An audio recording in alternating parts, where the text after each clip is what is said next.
नमस्कार दोस्तों, जय माता दी। आज मैं आपको जेठ मास की कथा का 15वां अध्याय सुनाने जा रही हूँ। तो प्रेम से बोलिए श्री लक्ष्मी नारायण की जय। श्री प्रसराज जी बोले, कश्यप सूता सुमति और विदर्भ राजा कन्या केसनी, यह राजा सगर की 2 स्त्रियां थीं। उनसे संतानोपति के लिए परम समाधि द्वारा आराधना किए जाने पर भगवान और ने यह वर दिया, एक से वंश की वृद्धि कराने वाला एक पुत्र तथा दूसरी से 60,000 पुत्र उत्पन्न होंगे। इनमें से जिसको जो अभिष्ट हो वह इच्छा पूर्वक उसी को ग्रहण कर सकती है। उनके ऐसा करने पर केसनी ने 1 तथा सुमति ने 60,000 पुत्रों का वर मांगा। महर्षि के तथा अस्तु कहने पर कुछ ही दिनों में केसनी ने वंशों के बढ़ाने के असमंजस नामक एक पुत्र को जन्म दिया और कश्यप कुमारी ने सुमति से 60,000 शस्त्र पुत्रों को जन्म दिया। राजकुमार असमज के अनुसमान नामक पुत्र हुआ। यह असमज बाल अवस्था से ही बड़ा दुराचारी था। पिता ने सोचा कि बाल्यावस्था बीत जाने पर यह बहुत समझदार होगा, किंतु यौवन अवस्था बीत जाने पर भी वह उसका आचरण न सुधरा तो पिता ने उसे त्याग दिया। उसके 60,000 पुत्रों ने भी असमझ के चरित्र का ही अनुकरण किया। तब असमंजस के चरित्र का अनुकरण करने वाले उन सगर पुत्रों द्वारा संसार में ज्ञानादि सममार्ग का उच्छेद हो जाने पर सकल विद्या निधान अशेष दोषहीन भगवान पुरुषोत्तम के अंशभूत श्री कपिल देव से देवताओं ने प्रणाम करके अंततः उनके विषय में कहा, भगवान राजा सगर के यह सभी पुत्र असमझ के चरित्र का ही अनुसरण कर रहे हैं। इन सब के सहमार्ग में प्रवृत्त रहने से संसार की क्या दशा होगी। प्रभु, संसार में दीन जनों की रक्षा करने के लिए ही आपने यह शरीर ग्रहण किया है, अतः इस घोर अपवित्तियों से संसार की रक्षा कीजिए। यह सुनकर भगवान कपिल ने कहा, यह सब थोड़े ही दिनों में नष्ट हो जाएंगे। इसी समय सगर ने अश्वमेघ यज्ञ आरंभ किया। उसमें उसके पुत्रों द्वारा सुरक्षित घोड़ों को कोई व्यक्ति चुरा कर पृथ्वी में घुस गया। तब उस घोड़े के खुरों के चिन्हों का अनुकरण करते हुए उनके पुत्रों में से प्रत्येक ने एक एक योजना पृथ्वी खोद डाली तथा पातालों में पहुंचकर उन राजकुमारों ने अपने घोड़ों को फिरता हुआ देखा।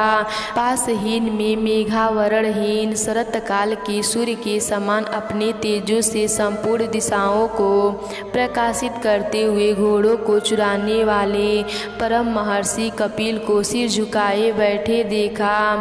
तब तो वे दुरा आत्मा अपने अस्त्र शस्त्रों को उठाकर, यही हमारा अपकारी और यज्ञ में विघ्न डालने वाला है, इस घोड़ों को चुराने वाले को मारो मारो ऐसा चिल्लाते हुए उनकी ओर दौड़े। तब भगवान कपिल देव के कुछ आँख बदल कर देखते ही वे सब अपने ही शरीर से उत्पन्न हुए अग्नि में जलकर नष्ट हो गए। महाराजा सगर को जब मालूम हुआ कि घोड़ों का अनुकरण करने वाले उनके समस्त पुत्र महर्षि कपिल के तेज से दज हो गए हैं तो उन्होंने असमझ के पुत्र अंशुमान को घोड़ा ले आने के लिए नियुक्त किया। वह सगर पुत्रों द्वारा खोदे हुए मार्ग से कपिल जी के पास पहुंचा और भक्ति विनम्र होकर उनकी स्तुति की। तब भगवान कपिल ने उससे कहा, बेटा जा, इस घोड़े को लेकर जा, अपने दादा को दे और तेरी जो इच्छा हो वही वर मांग ले। तेरा पौत्र गंगा जी को स्वर्ग से पृथ्वी पर लाएगा। इस पर अंशुमान ने यही कहा कि मुझे ऐसा वर दीजिए जो ब्रह्मदंड से आहत होकर मरे हुए मेरे और स्वर्ग पृथ्वीगणों को स्वर्ग की प्राप्ति कराने वाला हो। यह सुनकर भगवान ने कहा, मैं तुझसे पहले ही कह चुका हूँ कि तेरा पौत्र गंगा जी को स्वर्ग से पृथ्वी पर लाएगा। उनके जल से इनकी अस्थियों की भस्म का स्पर्श होते ही यह सब स्वर्ग लोक चले जाएंगे।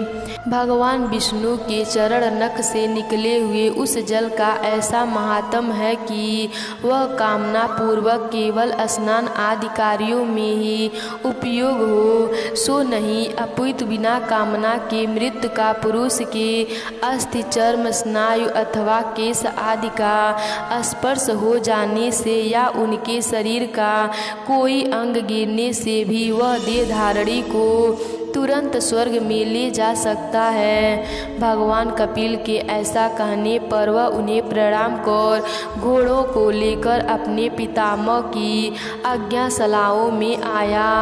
राजा सगर ने भी घोड़ों के मिल जाने पर अपना यज्ञ समाप्त किया और अपने पुत्रों को खोदते हुए सगर को ही अप्यत स्नेह से अपना पुत्र माना। उस अंशुमान के दिलीप नामक पुत्र हुआ और दिलीप के भगीरथ हुआ, जिसने गंगा जी को स्वर्ग से पृथ्वी पर लाकर उनका नाम भागीरथी कर दिया।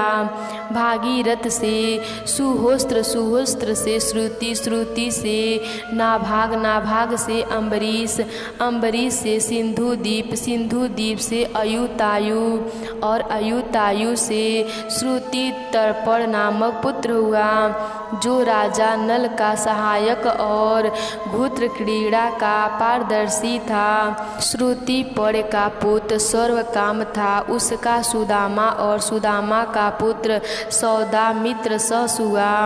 एक दिन मृगा के लिए वन में घूमते घूमते उसने 2 व्याघ्र देखे। उन्होंने संपूर्ण वनों को मृगहीन कर दिया। ऐसा समझकर उनमें उनसे एको का वारों से मार डाला। मरते समय वह अति भयंकर रूप क्रूरवदन राक्षस हो गए तथा दूसरा भी मैं इसका बदला लूँगा ऐसा कहकर अंतर्ध्यान हो गया। कालांतर में सौदान से एक यज्ञ किया। यज्ञ समाप्त हो जाने पर जब आचार्य वशिष्ठ जी बाहर चले गए तब वह राक्षस वशिष्ठ जी का रूप बनाकर बोला, यज्ञ के पूर्ण होने पर मुझे नर मांस युक्त भोजन कराना चाहिए, अतः तुम ऐसा अन्न तैयार कराओ, मैं अभी आता हूँ। ऐसा कहकर वह बाहर चला गया। फिर रसोइयों का वेश बनाकर राजा की आज्ञा से उसने मनुष्य का मांस पकाकर उसे निवेदन किया। राजा भी उसे सूर्य मात्रा में रखकर वशिष्ठ जी के आने की प्रतीक्षा करने लगा और उनके आते ही वह मांस निवेदन कर दिया। वशिष्ठ जी ने सोचा, अहो इस राजा की कुटिलता को देखो, जो यह जानबूझकर भी मुझे खाने के लिए यह मांस देता है। फिर यह जानने के लिए कि यह किसका है, ये ध्यान अस्त हो गए। ध्यान अवस्था में उन्होंने देखा कि वह तो नर मांस है। तब तो क्रोध के कारण सुक्षित होकर उन्होंने राजा को यह श्राप दिया, क्योंकि तूने जानबूझकर भी हमारे जैसे तपस्वियों के लिए अत्यंत अभक्ष यह नर मांस मुझे खाने को दिया है, इसीलिए तेरी इसी में लोलुपता होगी, अर्थात तू राक्षस हो जाएगा। दंततर राजा के यह कहने पर कि भगवान आप ही ने ऐसा आज्ञा की थी, वशिष्ठ जी यह कहते हुए कि क्या मैंने ऐसा कहा था, फिर असमाधि तो हो गए। असमाधि द्वारा यथार्थ बात जानकर उन्होंने राजा पर अनुग्रह करते हुए कहा, तू अधिक दिन नर मांस भोजन न करेगा, केवल 12 वर्ष ही तुझे ऐसा करना होगा। वशिष्ठ जी के ऐसे कहने पर राजा सौदास भी अपनी अंजलि में जल लेकर मुनीश्वरों को श्राप देने के लिए उद्धत हुआ, किंतु अपनी पत्नी मंध्याती द्वारा भगवान यह हमारे कुल गुरु हैं, इन कुल गुरु रूप आचार्य को श्राप देना उचित नहीं है। ऐसा कहे जाने पर शांत हो गया तथा अन्य और मेघ की रक्षा के कारण उन श्राप जल को पृथ्वी या आकाश में नहीं फेंका, बल्कि उससे अपने पैरों को ही भिगो लिया। उस क्रोध युक्त जल से उसके पैर झुलस कर काल सावर चित्त कवेर हो गए। तभी से उनका नाम काल पासद हुआ तथा वशिष्ठ जी के श्राप के प्रभाव से छठे काल में अर्थात तीसरे दिन के अंतिम भाग में वह राक्षस स्वभाव धारण कर वन में घूमते हुए अनेकों मुनियों को खाने लगा। एक दिन उसने एक मुनीश्वरों को श्रुति काल के समय अपनी भार्या से संगम करते देखा। उस अति भीषण राक्षस रूप को देखकर भय से भागते हुए उन दंपतियों से उसने ब्राह्मणों को पकड़ लिया। तब ब्राह्मणी ने उनसे नाना प्रकार से प्रार्थना की और कहा, हे राजन प्रसन्न होइए, आप राक्षस नहीं हैं बल्कि इच्छा कुकु लती का महाराजा मित्र स हैं। आप स्त्री संयोग के सुख को जानने वाले हैं। मैं अतृप्त हूँ, मेरे पति को मारना आपको उचित नहीं है। इस प्रकार उनके नाना प्रकार से विलाप करने पर भी उसने उस ब्राह्मण को इस प्रकार भक्षय कर दिया जैसे बाघ अपने अभिमत पशु को वन में पकड़कर खा जाता है। तब ब्राह्मणी ने अत्यंत क्रोधित होकर राजा को श्राप दिया, अरे तू मेरे अतृप्त रहते हुए भी इस प्रकार मेरे पति को खा लिया, इसीलिए कामों भोगों से प्रवृत्त होते ही तेरा अंत हो जाएगा। इस प्रकार शाप देकर वह अग्नि में प्रविष्ट हो गई। दंततः 12 वर्ष के अंत में शाप मुक्त हो जाने पर एक दिन विषय कामना ने प्रवृत्त होने पर रानी दमयंती ने उसे ब्राह्मणी के शाप का स्मरण कराया। तभी से राजा ने स्त्री संभोग त्याग दिया। पीछे पुत्रहीन राजा के प्रार्थना करने पर वशिष्ठ जी ने मदयंती के भार्गवधान तभी से राजा ने स्त्री संभोग त्याग दिया। पीछे पुत्रहीन राजा के प्रार्थना करने पर वशिष्ठ जी ने मदयंती के गर्भधान किया। जब उस गर्भ ने 7 वर्ष व्यतीत होने पर भी जन्म न लिया तो देवी मदयंती ने उन पर पत्थर से प्रहार किया। इससे उसी समय पुत्र उत्पन्न हुआ और उसका नाम असमयक हुआ। असमयक के मूलक नामक पुत्र हुआ। जब परशुराम जी द्वारा यह पृथ्वी वितौल छत्रहीन किया जा रहा था, उस समय उस मूलक की रक्षा वस्त्रहीना स्त्रियों ने घेर कर की थी। इससे उसे नारी कवच भी कहते हैं।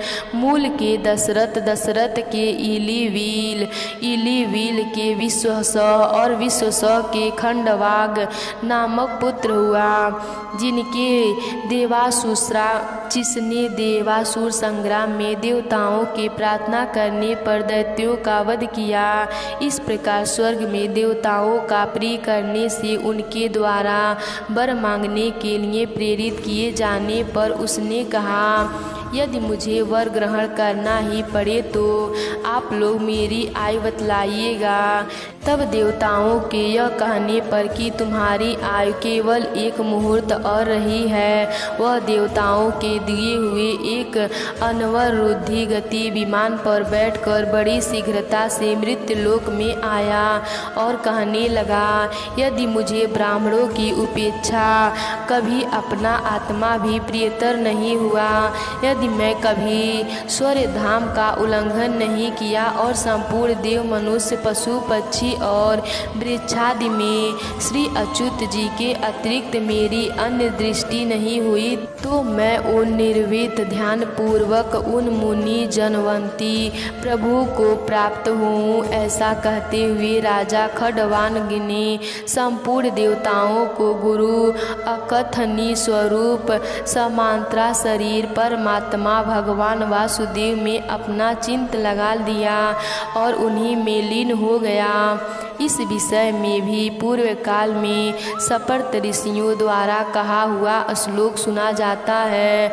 उसमें कहा है, खंडवाग के समान पृथ्वी तल में अन्य कोई भी राजा नहीं होगा, जिनके एक मुहूर्त मात्र जीवन के रहते ही स्वर्ग लोक से भूमंडल में आकर अपनी बुद्धि द्वारा तीनों लोकों को सत्य स्वरूप भगवान वासुदेव में देखा। खंडवाग से दीर्घवायु नामक पुत्र हुआ, दीर्घवायु से रघु, रघु से अज और अज से दशरथ ने जन्म लिया। दशरथ जी के भगवान कमलनाभ जगत की स्थिति के लिए अपने अंशों से राम, लक्ष्मण, भरत और शत्रुघ्न इन 4 रूपों से पुत्र भाव को प्राप्त हुए।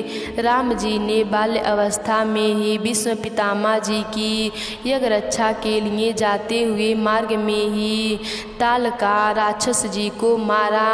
फिर यज्ञ सामल में पहुंचकर मरीच को वाड़ा रूपी आयु से आहत कर समुद्र में फेंक दिया और सुबाहु आदि राक्षसों को नष्ट कर डाला। उन्होंने अपने दर्शन मात्र से ही अहल्या को निष्पास किया। जनक जी के राजभवन में विनाश्रय ही महादेव जी का धनुष तोड़ा और पुरुषार्थ से ही प्राप्त होने वाली अयोनिजा जनक राजनंदिनी श्री सीता जी को पत्नी रूप में प्राप्त किया और दंततर संपूर्ण क्षत्रियों को नष्ट कराने वाले समस्त हंड कुल के लिए अग्नि स्वरूप परशुराम जी के बलवीर्या का गर्भ नष्ट किया। फिर पिता के वचन से राज्य लक्ष्मी को कुछ भी न गिनकर भाई लक्ष्मण और धर्मपत्नी सीता के सहित वन में चले गए। वहाँ विराध, खर, सुधड़ आदि राक्षस तथा कम्बंध और वालिका वध किया और समुद्र पर पुल बांधकर संपूर्ण राक्षस कुल का विध्वंस किया तथा रावण द्वारा हरी हुई और उनके वध से कलंकनहीन होने पर भी अग्नि प्रवेश से शुद्ध हुई समस्त देवतागण ने प्रशंसित स्वभावशाली अपनी भार्या जनक राज्य कन्या सीता को अयोध्या में ले आए। हे मैत्री, उस समय उनके राज्याभिषेक जैसा मंगल हुआ उनका तो 100 वर्ष में भी श्रवण नहीं किया जा सकता। तथापि संक्षेप में सुनो। दशरथ नंदन श्री रामचंद्र जी प्रसन्न वंद लक्ष्मण, भरत, शत्रुघ्न, विभीषण, सुग्रीव, अंगद, जाम्बवान और हनुमान आदि से 6 चारमरादि द्वारा सेवित हो ब्रह्मा, इंद्र, अग्नियम, श्रुति, वरुण, आयु, कुबेर और ईशान आदि संपूर्ण देवगण, वशिष्ठ, वामदेव, वाल्मीकि, मार्कंडेय, विश्वामित्र, भरत द्वारा और अगस्त आदि मुनिजन तथा श्री यजु, साम और अर्थवेदों से स्तुति किए जाते हुए तथा नृत्य, गीत, वाद्य आदि संपूर्ण मंगल सामग्रियों को सहित वीणा, वेणु, मृगंध, भेरी, पटल, शंख, कालह और गोमुख आदि बाजों के घोषणों के साथ समस्त राजाओं के मध्य में संपूर्ण लोकों की रक्षा के लिए विधि पूर्वक अभिषिक्त हुए। इस प्रकार दशरथ कुमार, कोलाधिपति, रघुकुल तिलक की जानकी भल्या तीनों भ्राताओं के प्रिय श्री रामचंद्र जी ने सिंहासन राठू होकर 11,000 वर्ष तक राज्य शासन किया। भरत जी ने भी गंधर्व लोकों को जीतने के लिए जाकर युद्ध में 3 करोड़ गंधर्वों का वध किया और शत्रुघ्न जी भी अतुलित बलशाली महाप्रकारमी मधुपुत्र लवण राक्षस का संहार किया और मथुरा नामक नगरी स्थापन की। इस प्रकार अपने अतिशयन बल पराक्रम से महादुष्टों को नष्ट कराने वाले भगवान राम, लक्ष्मण, भरत और शत्रुघ्न संपूर्ण जगत की यथोचित व्यवस्था करने के अंततः फिर स्वर्ग लोक को पधारे। उनके साथ ही अयोध्या निवासी उन भगवंश स्वरूप के अतिशयन अनुरागी थे। उन्होंने भी तमय होने के कारण सर्वलोक मुक्ति प्राप्त की। दुष्ट दलन भगवान राम के कुश और लव नाम के 2 पुत्र हुए। इसी प्रकार लक्ष्मण जी के अंगद और चंद्रकेतु, भरत जी के तक्ष और पुष्कल तथा शत्रुघ्न जी के सुबाहु और सूरसेन नामक पुत्र हुए। कुश के अतिथि, अतिथि के निषद, निषद के अनल, अनल के नभ, नभ के पुंडरीक, पुंडरीक के क्षेमगंधवा, क्षेमगंधवा के देवानीक, देवानीक के अहिनक, अहिनक के रुरु, रुरु के परियात्रक, परियात्रक के देवल, देवल के वत्सल, वत्सल के उत, उत के ब्रजनाभ, ब्रजनाभ के शंकर, शंकर के यशु तांभ और यशु तांभ से विश्वम नामक पुत्र हुआ। विश्वसव के हिरण नाम पुत्र हुआ, जिनके जैमिनीन के शिष्य महायोगीश्वर ज्ञानवल्य जी के योग विद्या से प्राप्त की थी। हिरण्यनाभक का पुत्र पुष्य था, उनका ध्रुव संधि, ध्रुव संधि का सुदर्शन, सुदर्शन का अग्निवर्ण, अग्निवर्ण के शीघ्र तथा शीघ्र का पुत्र मरु हुआ, जो इस समय भी योगाभ्यास में तत्पर हुआ, कालाग्राम में स्थित है। आगामी युग में यह सूर्यवंशी क्षत्रियों का प्रवर्तक होगा। मरु का पुत्र प्रसुति, प्रसुति का सुसंधि, सुसंधि का अमरस, अमरस का सहस्वान, सहस्वान का विश्वभवन तथा विश्वभवन का पुत्र बृहलद हुआ, जिसको भारत युद्ध में अर्जुन ने पुत्र अभिमन्यु ने मारा था। इस प्रकार मैंने इच्छा कुल के प्रधान प्रधान राजाओं के वर्णन किया। इनका चरित्र सुनने से मनुष्य सकल पापों से मुक्त हो जाता है। आज की कथा यहीं पर समाप्त होती है। तो प्रेम से बोलिए श्री लक्ष्मी नारायण की जय।